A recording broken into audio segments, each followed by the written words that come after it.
আনা থেকে পরপর দুটো বড়বাবু উনুয়ার পর থেকে পিএসপি সাহেব এই কয়েক মাসের জন্য এখানে আসছে। তাই পিএসপি আসুক আর এসপি আসুক, আমাকে ডরানো এত সহজ নয় বুঝলি।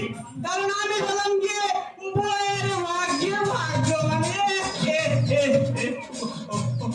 বইয়ের ভাগ্যবান। আরে নিশ্চয় কথাটা ঠিক বুঝলাম না স্যার। বুঝলি না?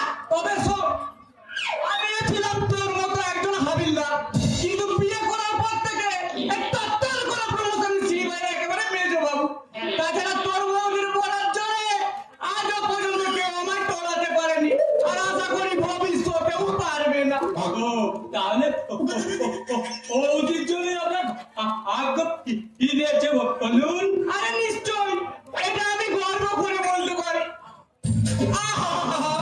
ওই বউ তো নয় যেন স্বয়ং মা কালী। আর হবে না বা কেন? এই মা কালীর মানত করে দেওয়ার জন্ম। তাই আমার বউ নামেও কালী আর রূপেও কালী।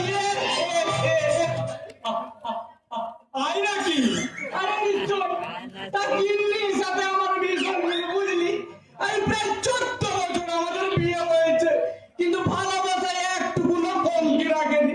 তবে ওর দুঃখ একটাই, আজও পর্যন্ত আমার একটা ছেলে উপহার দিতে পারলো না।